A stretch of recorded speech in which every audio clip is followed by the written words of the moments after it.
Es un gusto poder informarle. Vamos a iniciar esta edición de Mesa de Análisis con una entrevista muy especial. Nos acompaña esta noche doña Karina Castro Fumero, quien es neuropsicóloga, conferencista, pero además agradecemos muchísimo porque ella tiene esa capacidad de convertir el conocimiento científico en herramientas útiles e importantes para promover y para mejorar nuestra salud mental y emocional en cualquier etapa de la vida. Karina, muy buenas noches. Gracias por estar con nosotros. Muchísimas gracias por la invitación. Karina, vamos a iniciar, tenemos una serie de temas que hemos conversado previamente que queremos sacarle mucho provecho en estos minutos que tenemos para conversar con usted, para abordar diferentes temas que son importantes en este contexto en el que estamos en el país. Vamos a ver primero una frase importante que queremos destacar para iniciar esta conversación sobre el estrés y la ansiedad que reportan muchísimo los adolescentes. Tenemos la pantalla, compañeros, para poder ver la primera frase que tenemos. Estamos ante una crisis de desborde. La Caja reporta que las consultas por estrés y ansiedad han saturado los servicios, reflejando que nuestros jóvenes están pidiendo ayuda a gritos en las salas de emergencia. Karina, ¿qué podemos hablar? Desafortunadamente es una realidad esto que estamos leyendo. Definitivamente es una situación crítica porque los niveles tras la pandemia, especialmente en la población infantojuvenil, han escalado significativamente. Hoy hablamos que los trastornos mentales, específicamente ansiedad y depresión, entre el 2020 y el 2024 han casi que duplicado. Y estamos hablando de que muchas veces la Caja, ¿verdad?, dice, estamos saturados de esto, tenemos que hacer de alguna forma algo preventivo, porque ya el momento de la atención, digamos, está llegando demasiado tarde, porque la ansiedad y la depresión están terminando en autolesiones o en suicidio. Entonces estamos hablando de números alarmantes en una población sumamente vulnerable y que definitivamente la cura, ¿verdad?, o la solución o el tratamiento no es la única vía. Tenemos que hablar de medios preventivos y nadie está haciendo nada preventivo ante esto. Karina, bueno, y nos salta a veces la pregunta, ¿verdad? ¿Qué podemos hacer entonces? Porque incluso lo hemos conversado aquí en las escuelas, es insuficiente la cantidad de psicólogos que hay, los orientadores hacen un gran esfuerzo, pero tampoco dan abasto. Hay que hablar de emociones, abrir esos espacios también, por lo menos en las aulas en este momento. Es mucho más amplio que esto. Cuando hablamos de enfermedad mental pensamos que es solo el diagnóstico, que es solo cuando hablamos de ansiedad, depresión, suicidio, autolesiones.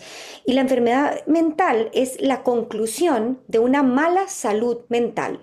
Y necesitamos campañas que eduquen sobre qué es la salud mental, qué significa la salud del cerebro, cómo puedo construir los pilares de un cerebro con salud. Si bien la diputada en su momento, Melissa Hoy, salió una ley que tenía que ver con la salud mental, con llevar salud mental al currículum académico, pues se quedó en el aire, como muchas de las cosas que pasan a nivel político, digamos, en Costa Rica, que no se ejecutan. Tal vez ahora en estos momentos están hablando, por ejemplo, de prohibir los celulares en las escuelas, pero siempre hay un contra como para llevar a cabo eso. Hay demasiada evidencia y es muy robusta que habla de que la construcción de un cerebro sano es el primer paso y la mejor inversión para tener salud mental en la población. Y no están haciendo campañas preventivas. Y campañas preventivas no es solo hablar de emociones, no es solo hablar de salud mental, no es solo hablar de cómo se ven las enfermedades mentales para detectarlas a tiempo. Cuando hablamos de salud mental hablamos de explicarle a un niño y a un adolescente ¿qué necesita su cerebro? ¿Cuál es la prioridad en el sueño? ¿Por qué el sueño es importante? Hablar de las pantallas. ¿Qué generan las pantallas en mí? ¿Por qué me cuesta desconectarme? ¿Por qué altera la forma en la que me veo a mí mismo? Eso se llama educación digital, que va más allá de utilizar un dispositivo, sino que se trata de ver qué hace el dispositivo en mí. También de hablar de alimentación. ¿Qué es la microbiota intestinal? ¿Por qué lo que yo como impacta en cómo me siento, cómo actúo, cómo pienso? ¿Por qué es importante moverme? Todo eso se ha visto en países más desarrollados donde se han hecho campañas en esta línea y orientativas que tienen un impacto importantísimo, porque cuando yo entiendo qué necesita mi cerebro y cuando de la mano de esto voy educando a la población a que vayan eligiendo cosas que van permitiendo que los pilares de la salud mental se vayan construyendo, entonces estoy generando la mejor inversión en prevenir las enfermedades mentales que estamos viendo. Karina, bueno, adelantaba usted uno de los temas que también queremos abordar Y es la siguiente pantalla que tenemos para verla, por favor, porque justamente el uso de los dispositivos, como bien usted lo decía, está avanzando. Además, una iniciativa en la Asamblea Legislativa para regular el uso, prohibir incluso en horas escolares el uso de tabletas y de celulares. Y aquí tenemos esta otra frase: el celular no solo distrae, sino que está hundiendo el aprendizaje matemático de los ticos, mientras la UNESCO recomienda prohibirlos para combatir la inestabilidad emocional en Costa Rica. Aún no logramos una política uniforme. ¿Cuál es su posición, Karina, con respecto a esto? El contexto es importante, hay que entender que en las últimas pruebas PISA se vio que los estudiantes de costarricenses tienen 15% menos en las pruebas de matemática, pero eso es el número, el que nos preocupa más, digamos, pero hay otros que también preocupan, no solo en las pruebas de matemática. Hay muchísima evidencia robusta que ya varios países están tomando líneas, leyes, por ejemplo, Reino Unido, Finlandia, Nueva Zelanda, Francia, España, donde están sacando los dispositivos del aula. ¿Por qué? Porque no solo afecta a matemática, afecta a todo, afecta al aprendizaje, afecta a la memoria.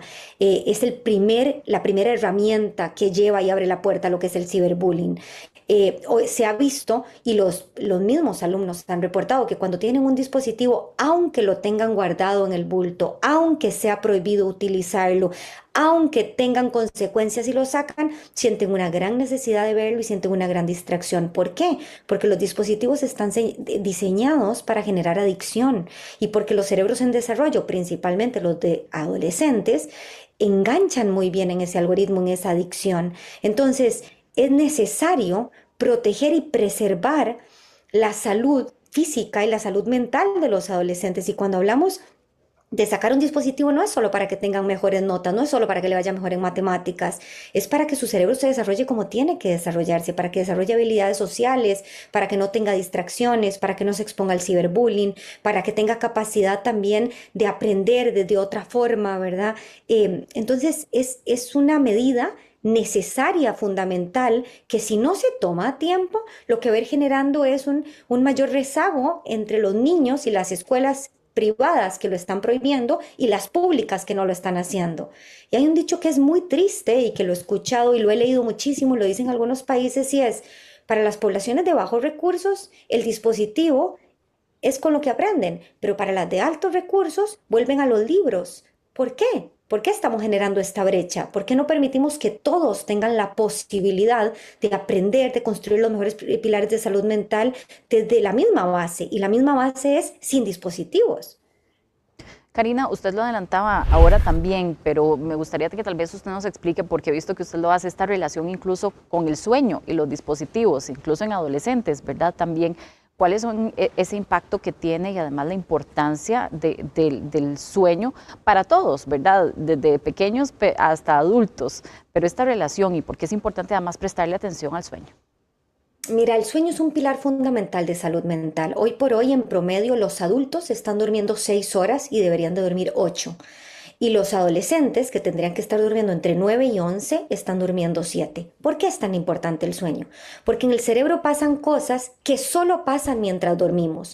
Por ejemplo, el sistema linfático es un sistema que limpia el cerebro de toxinas. Toxinas de todo lo que el estrés que sufrimos del día, toxinas de alimentación tal vez que consumimos alta en azúcar y ultraprocesada. O sea, las células van trabajando y producen toxinas y esas toxinas se tienen que limpiar. Si no se limpian, tenemos mayor vulnerabilidad a desarrollar enfermedades mentales o enfermedades neurodegenerativas. Y otra cosa que pasa muy importante cuando dormimos es que el hipocampo, que es la zona de la memoria, pongámoslo así, se conecta con el resto del cerebro y permite que se consolide la memoria a largo plazo. Un niño que no duerme es un niño que no puede aprender. Entonces, ¿qué es lo que nos está robando el sueño? Los dispositivos, porque nos quedamos enganchados hasta altas horas, porque nuestro cerebro sigue pensando que es de día, porque la luz que emiten los dispositivos es una luz que engaña a un área de nuestro cerebro que considera que sigue siendo de día, entonces sigue produciendo cortisol para mantenernos atentos, para mantenernos activos. Y cuando es hora de dormir, no tenemos ni la cantidad ni la calidad de sueño que tenemos que tener. ¿En qué se ve esto? En niños que cada vez les cuesta más aprender, en niños que se levantan cansados, en niños que van a la escuela desmotivados, en niños que están más reactivos, que están más irritables, que están más agresivos. Y todo eso se vincula con el sueño. Entonces, definitivamente, las pantallas nos están robando el sueño, pero además la falta de información de por qué es importante el sueño, cuántas horas tengo que dormir acorde a mi edad, qué pueden hacer los padres para proteger el sueño de sus hijos, qué pueden hacer los adultos para protegerse a sí mismos. Esa información nadie nos las da.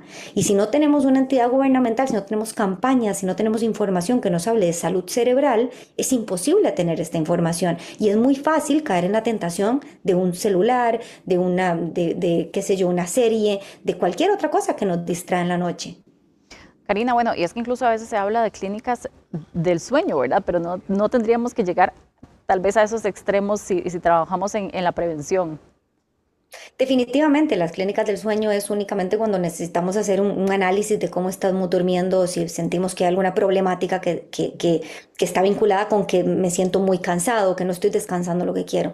Pero la realidad es que si no existieran dispositivos, y si no existiera esta luz azul, es muy fácil conciliar el sueño, porque mi cerebro responde a un ritmo circadiano. ¿Qué significa eso? Que entiende que es de día cuando hay luz del sol y entiende que es de noche cuando hay ausencia de luz del sol. Y en ese momento, cuando sale la luz del sol, empiezo a producir una hormona que se llama el cortisol, que me permite responder a todas las demandas del día. Y cuando se va la luz del sol, mi cerebro interpreta que es de noche y empieza a producir melatonina, y eso hace que yo tenga una buena cantidad y calidad del sueño. Ahora, hay muchas cosas que nos están robando el sueño, pero si yo no tengo la información suficiente de la importancia del sueño y cómo cuidarlo, es fácil caer en eso. Por eso es que los dispositivos en la escuela, digamos, afectan el aprendizaje, pero en la noche también afectan el aprendizaje en los más pequeños. Karina, bueno, y otro aspecto también que preocupa muchísimo, estamos arrancando etapa del curso lectivo y el tema del bullying también, ese comportamiento, ¿verdad? La convivencia entre estudiantes que ha llegado a niveles de muchísima violencia en todo el mundo, pero aquí también en Costa Rica preocupan muchísimo las cifras. Tenemos una frase también por ahí que queremos ver, compañeros, para abordar este tema justamente, y es que Costa Rica figura en los primeros lugares de bullying a nivel mundial, y estos son datos incluso que maneja el Ministerio de Educación Pública. Karina, ¿cómo abordamos una problemática de este tipo? Es lamentable. Definitivamente Costa Rica lidera estas estadísticas, y las últimas que se vieron fueron del 2022, donde indican que cerca del 18% de jóvenes reporta suicidio o ideación suicida, y 10 comportamientos de autolesión consecuente al ciberbullying. El ciberbullying es muchas veces, como padres o como docentes, pensamos o lo asociamos con el bullying que vivíamos nosotros en nuestra época, y no es lo mismo. En nuestra época era un momento puntual, en un lugar puntual, de una forma específica. El ciberbullying permite que sea en todos los espacios, en todos los lugares. El niño es bulleado en la escuela, es bulleado afuera de la escuela, es bulleado el fin de semana, es bulleado de día y de la noche, porque permite que toda la virtualidad haga que muchas personas se metan, y eso es uno de los primeros indicadores en el aumento de ideación suicida y en el aumento de autolesiones. Entonces, entender que el dispositivo es la primera herramienta que permite entrar en el ciberbullying, y entender que también tenemos que hacer campañas educativas, informativas y preventivas del bullying, es una herramienta necesaria en este momento si queremos hablar de que los números de salud mental en Costa Rica en niños y adolescentes mejoren. Karina, ¿y cómo abordamos también como padres, verdad? Uno dice, bueno, definitivamente la regulación del dispositivo, ¿verdad? El control es algo que hay que hacer, pero también, y a nivel de políticas públicas, ¿qué nos falta como país? Definitivamente como país faltan leyes que regulen las redes sociales en menores de 16 años, que las prohíban. También falta un país que saque los dispositivos de las aulas. También falta un país que se eduque más en lo que tiene que ver con educación digital, porque insisto, educación digital no es solo enseñar a programar o enseñar a utilizar un dispositivo. Educación digital implica toda la parte ética y la parte moral y todo lo que hace en mi cuerpo. Eso me parece que definitivamente como país necesitamos, ¿verdad? Además de campañas masivas que eduquen sobre un cerebro sano. Pero como padres, creo que en este momento si nos quedamos esperando a que las entidades gubernamentales hagan algo, ya puede ser demasiado tarde y nuestros hijos pueden entrar en esos números rojos. Entonces, yo creo que si seguimos toda la evidencia robusta y lo que dicen los profesionales en esta línea, creo que lo más importante es saber que ningún niño tiene que tener acceso a redes sociales antes de los 16 años. Y cuando hablamos de redes sociales, hablamos de Snapchat, de TikTok, de YouTube, de Facebook, de Instagram, ¿verdad? Todas esas que de una u otra forma las vemos inofensivas. Y por otro lado, tenemos que entender que el dispositivo se entrega de forma paulatina. O sea, yo no puedo esperar a cierta edad. Hoy en Costa Rica, en promedio, a los 9, 10 años ya están dando un dispositivo con acceso a Internet. Y cuando nosotros entendemos eso, entendemos que le estamos dando la puerta al mundo. Yo no voy a llevar a mi hijo a ver una película pornográfica, pero cuando yo le doy un dispositivo con acceso a Internet, ya puede tener acceso a pornografía al alcance de un clic. Entonces, cuando entendemos que los estamos desprotegiendo frente a un dispositivo y excesivamente protegiendo en la vida real, nos damos cuenta que los números alarmantes son responsabilidad también de nosotros y que las redes sociales no son para menores de 16 años, que el teléfono se da con una guía y con un acompañamiento desde el principio, que definitivamente los centros educativos no son lugares para llevar teléfono, que si la excusa es que lo que quiero es que mi hijo se comunique conmigo, podemos utilizar dispositivos que sirvan para comunicarse sin que tengan acceso a Internet, porque para eso muchos países se están volviendo a el clásico teléfono que solo sirve para comunicarse. Y sobre todo, educarnos en control parental, en cuál es el mejor momento para empezar ciertos videojuegos, porque el videojuego hoy por hoy es el principal canal para pedófilos y para que nuestros hijos se vean expuestos a situaciones no agradables, educarnos en cuándo, cómo y de qué manera voy entregando los dispositivos y cuál es el control parental que yo tengo que tener. Crear mucha conciencia definitivamente en estos temas. Vamos a ver además otra pantalla, por favor, porque queremos ya profundizar en algunas otras frases también que compartimos con Karina y además profundizar en este pensamiento. Karina nos dice, no sirve formar niños con las mejores notas si no saben qué hacer con su ansiedad. En la vida adulta los mayores índices de discapacidad son por la salud mental. Karina, por favor, ¿cómo entendemos y cómo interiorizamos esto también que usted nos indica? Definitivamente, como profesional en el área y como mamá de 3 niños, puedo asegurar que de nada sirve que un niño salga siendo excelente en matemáticas o hablando 2 idiomas, si en el momento en que se va a enfrentar a un examen no puede lidiar con su ansiedad, si a la hora de dormir no puede dormir del estrés, si está deprimido y quiere acabar con su vida a los 12, 13 años. O sea, tenemos que entender que la salud mental es mucho más importante en este momento y que un niño no puede aprender si no tiene salud mental y que si pensamos en números, si pensamos en estadísticas, si pensamos en de pronto lo que al gobierno le interesa y es que sea un país provechoso, ¿verdad? Un país donde los adultos sean trabajadores y exitosos, tenemos que pensar que tienen que tener la salud mental óptima para ese trabajo y en ese caso si desde pequeños se está construyendo los pilares de la salud mental, no podemos esperar eso en los adultos si no le estamos enseñando esto a nadie y no estamos haciendo campañas preventivas. Entonces, ¿en qué nos estamos enfocando a nivel académico? En la parte académica, que nos va a dar pocos resultados y estamos dejando de lado lo más importante, o deberíamos de enfocarnos en la salud mental para que lo otro también aflore. Y la siguiente recomendación, ya hablábamos ahora del bullying, pero creo que vale muchísimo la pena, por favor, hacer énfasis en esta frase. El bullying antes terminaba al salir del colegio, el ciberbullying sigue las 24 horas. Todos los días y por eso hoy está ligado a depresión, trastornos mentales, incluso suicidio en adolescentes. Karina, su recomendación, ya lo ampliaba usted, pero creo que vale la pena enfatizar en este punto. Definitivamente necesitamos estar muy presentes y muy cerquitas de nuestros hijos. Si ya nuestro hijo tiene un dispositivo, tenemos que saber que ya de por sí tiene un porcentaje más alto de verse expuesto al ciberbullying. Tenemos que tener control parental para revisar qué está buscando, qué palabras está buscando, cómo la está buscando, pero sobre todo lo que yo digo es ver señales de alarma, porque cuando yo veo señales de alarma, idealmente tendría que tener un centro educativo que tenga un plan de acción, pero si no tengo ese centro educativo, que muchas veces en Costa Rica no tenemos ese plan de ataque, ¿verdad?, de detección o de acompañamiento en caso de ciberbullying, buscar a un profesional. ¿Y cuáles serían estas señales? que mi hijo de pronto empieza a tener cambios en sus hábitos del día a día. Si antes comía mucho, ahora come poco, o pasó de comer poco a comer muchísimo, como ansiedad, que pasó a dormir menos, que se encierra en el cuarto, que no quiere salir, que no quiere disfrutar de actividades que antes disfrutaba. Pero también, y muy importante, ¿cuáles son esas palabras que está diciendo? A veces dejan mensajes y dicen como el mundo sería mejor sin mí, o la verdad es que no tiene sentido esto que estoy haciendo, o me es muy difícil. Y muchas veces cuando uno se da cuenta y ya tienen un dispositivo, empiezan a buscar cosas como cómo acabar con mi vida sin dolor, o cuáles son unas formas de morir sin dolor. O sea, el algoritmo, si bien ellos empiezan a buscar, después el algoritmo los empieza a encontrar.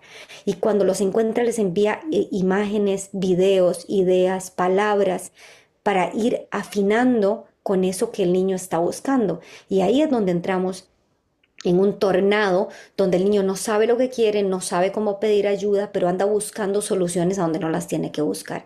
Entonces, definitivamente como padres tenemos que estar súper atentos a esas señales para pedir ayuda a tiempo y que no sea demasiado tarde. Karina, justamente hoy se conmemora el Día Mundial de la Obesidad. Escuchábamos y leíamos algunas cifras bastante alarmantes del Hospital Nacional de Niños. Un 30% de población infantil tiene sobrepeso. Usted lo mencionaba al inicio, pero ¿qué tan importante es esta relación con la salud mental, con la salud emocional, del sobrepeso, de la obesidad, del sedentarismo? ¿Qué relación tiene? Hay una triada, o sea, la obesidad es por dos razones. La primera es por el sedentarismo que están viviendo los chicos. Antes los chicos salían, andaban en bicicleta, corrían, y ahora están en cuatro paredes con un dispositivo, porque es mucho más seguro, entre comillas, quiero poner para muchos padres, que esté en casa con un dispositivo que esté afuera.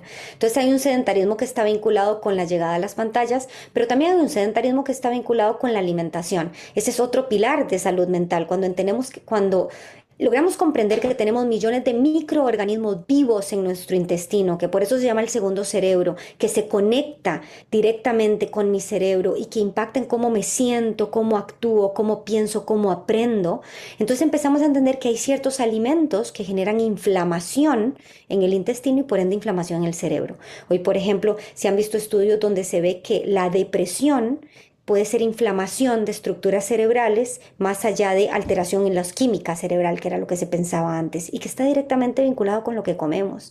Entonces, cuando entendemos que de un supermercado que de pronto tiene 10 pasillos, hay 8 pasillos que están cargados de ultraprocesados y altos en azúcar, todos los paquetitos, todos esos alimentos que pasan ahí semanas de semanas y no se ponen malos, esos son los alimentos que consume en su mayoría la población, y no entienden el impacto negativo que hace. Entonces, ya más allá de que el problema sea la obesidad, después viene que el 50% de la población es prediabética o diabetes, o tiene diabetes tipo 2. Y en los niños y adolescentes es donde estamos viendo ese brote más fuerte. Y la diabetes no es solo que tenga que ver con alteración en la insulina y la glucosa, no, es una hormona maestra, la insulina, que impacta en otras áreas, impacta en la reproducción, impacta en órganos, en sistemas, ¿verdad? Entonces, tenemos que entender que el cerebro no está aislado, el cerebro está conectado con el cuerpo, y que muchas cosas que pasan en mi cuerpo impactan directamente en mi cerebro. Y las enfermedades mentales que estamos viendo ahora son una respuesta a poca información que tenemos sobre cómo funciona nuestro cuerpo, nuestro cerebro, pocas herramientas preventivas, muy pocos hábitos de vida que están vinculados con salud mental, además de todo lo nuevo que está llegando, ¿verdad? Dentro de ellos pantallas, tantos ultraprocesados. Pero es importantísimo comprender que la obesidad va más allá de un problema de salud física. O sea, la obesidad impacta en la salud mental, impacta en la capacidad que tienen los niños y adolescentes de aprender, de memorizar, de regular sus emociones, de sentirse bien, de sentirse pleno y de incorporarse bien a la vida. Karina, y usted nos ha compartido también información acerca de el deporte, la importancia del deporte en ciertas edades, sobre todo también en la adolescencia, y cómo esto permite el desarrollo de ciertas habilidades. También por ahí hay un elemento que no podemos dejar de lado. Definitivamente, el deporte es sin duda alguna otro de los pilares de salud mental, y lastimosamente muchos centros educativos dejan la actividad física como para 2 días a la semana, 45 minutos.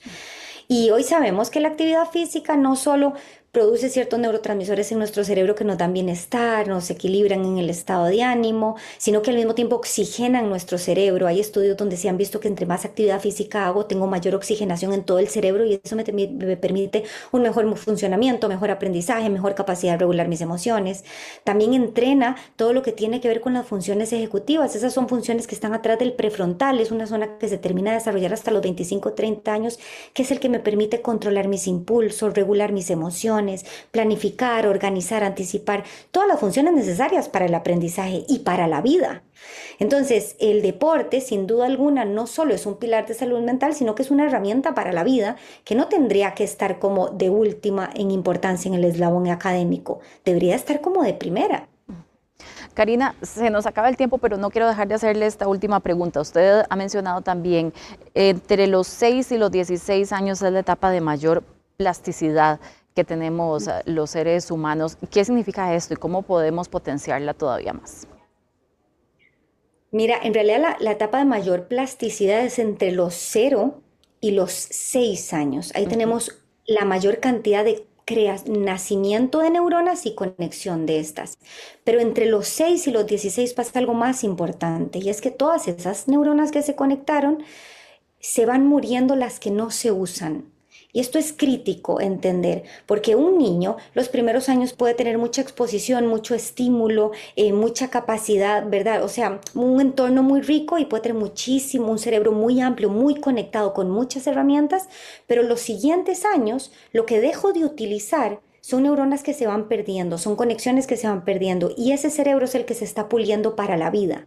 Entonces, cuando yo expongo a un niño mucho a algo, pero lo dejo de exponer a otra cosa, es una pérdida. Te voy a dar un ejemplo. Muchas personas de las que nos están viendo, yo les pregunto, ¿cuántos números de teléfono se saben? Y posiblemente me van a decir 1, 2 o 3. Hace 15 años nos hubiéramos preguntado eso y yo me sé 10, 15. ¿Por qué hemos perdido esa capacidad? Porque ya dejamos de memorizar los números de teléfono porque nuestro teléfono está haciendo ese trabajo por nosotros.